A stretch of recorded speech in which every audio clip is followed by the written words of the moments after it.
welcome to our Energy Connect studio at COP28.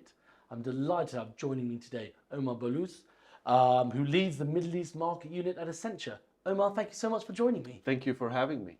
Now, as I said, we're here in Dubai Expo City for COP28.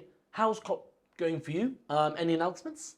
Actually, I just came from signing an MOU where Accenture just signed an MOU with Etisalat around sustainability and responsible sourcing. So we're very excited about that. Congratulations. And on a point around that, I mean, what or how can companies cut emissions faster?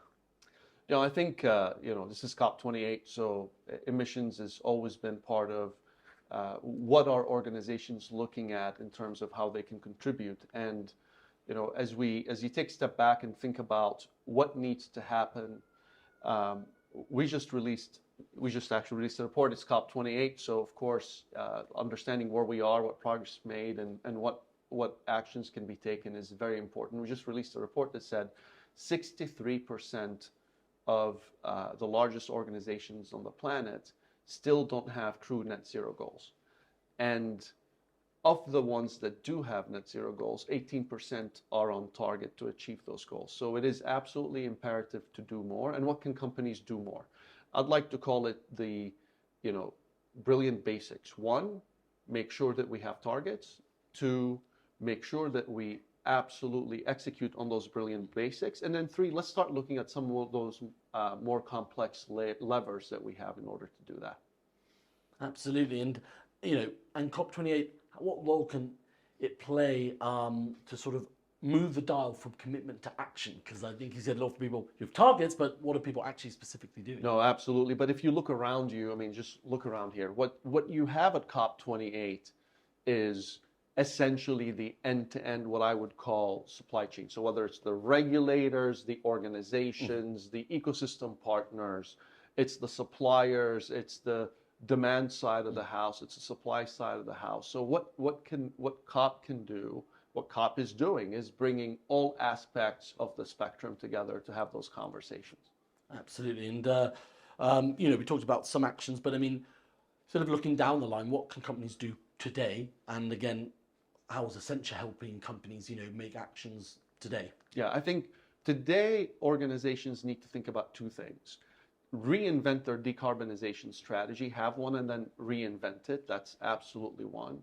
The second thing is let's start looking at things beyond just the organization silos itself and look at organizations, upstream of us, downstream of us, look at different industries that we work with together so that we can look at it holistically, not just from our own angle. What Accenture can do, obviously, is work with the organizations to help them define their targets and then achieve their targets.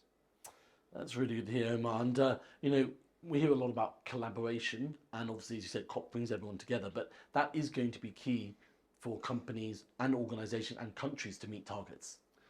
Absolutely. And then if you look at, where are emissions coming from? And you start thinking about the different industries, right? You have the oil and gas industry, of course.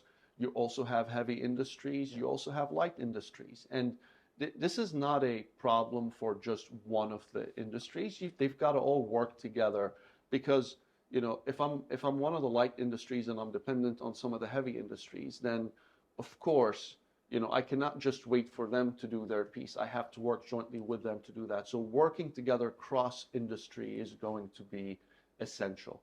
Yes, and you sort of mentioned there, decarbonisation of hard to abate industries is getting more focus, rightly so. But what are some of the decarbonisation projects that seem to be working, or some aren't, and what needs to be done to sort of change that up? There are many things that are working, and as a matter of fact, if you take a step back and just think about all the things we've been hearing, whether it's around decarbonization, carbon capture, reduction of methane. We've talked a lot about methane in this COP as well, which is fantastic.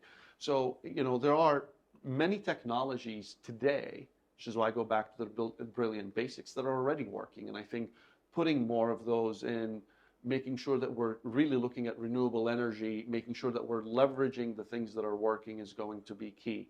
But it's also important to make sure that regulation and financing are following up on what we need to do for us to make, not just incremental progress, but also, step change progress, because that's also going to be key in terms of making this whole thing, work and us achieving our targets. Absolutely, Omar. And, just before we go, sounds like you've got a busy COP ahead of you. We're on day 5, but I think lots of things to go, and it's great to hear that you've already signed an MOU. Yeah, no, it's been phenomenal. Thank you for reminding me it's day 5. Great. Okay, Omar, thanks a lot for joining me. Thank you. Appreciate it. Thanks everyone for watching, and I look forward to bringing you more studio interviews from COP28 in the coming days.